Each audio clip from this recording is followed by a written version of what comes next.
शर्मा जी, मैं आपको ना ऑफिस पर आकर मिलता हूँ, वहीं पर बैठकर बात करेंगे हम लोग। नमस्ते साहब। नमस्ते।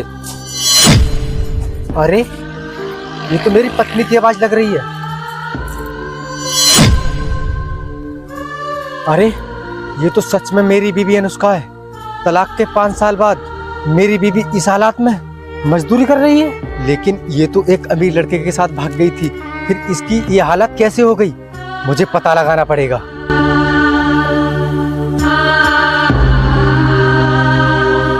जरा सुनो।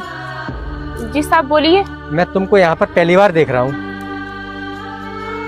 हाँ साहब, मैं ना यहाँ पर नई आई हूँ। पहले मैं कहीं और काम करती थी, लेकिन वहाँ के मालिक ने किसी वजह से मुझे काम से निकाल दिया।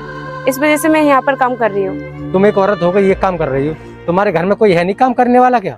नहीं साहब, कोई नहीं है मेरे घर में, मैं अकेली हूँ। तुम झूठ क्यों बोल रही हो? मैं तुम्हें जानता हूँ।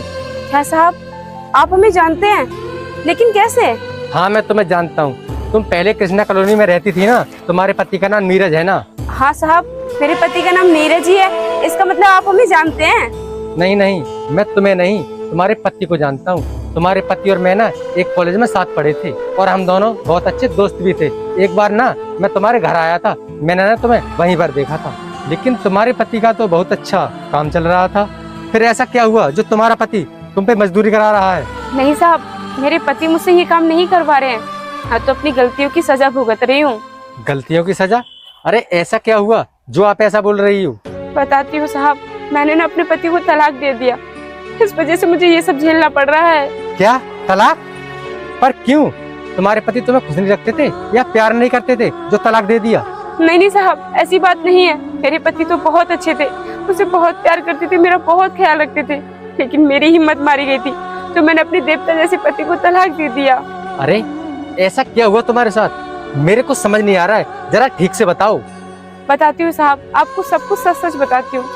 साहब वैसे तो मेरे पति की इसमें कोई गलती नहीं थी, सारी गलती मेरी ही थी। क्योंकि जब तक मेरे पति का बिजनेस अच्छे से चल रहा था ना, तब तक तो मैं बहुत खुश थी, मुझे बहुत अच्छा लग रहा था उनके साथ रहना। लेकिन जैसे ही मेरे पति के बिजनेस में लॉस आया तो मुझे ना उनके साथ में रहने में घुटन सी महसूस होने लगी।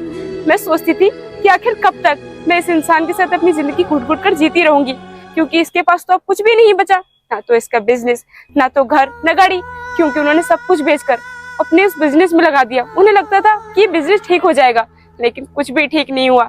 इस वजह से मैंने सोचा क्यों ना मैं इस लड़के को छोड़कर किसी अमीर लड़के को फांस लेती हूँ और इससे शादी कर लेती हूँ, क्योंकि अगर मेरी उससे शादी हो जाएगी तो मेरी जिंदगी आसानी से कटेगी। लेकिन मैं गलत थी और साहब ये गलती ना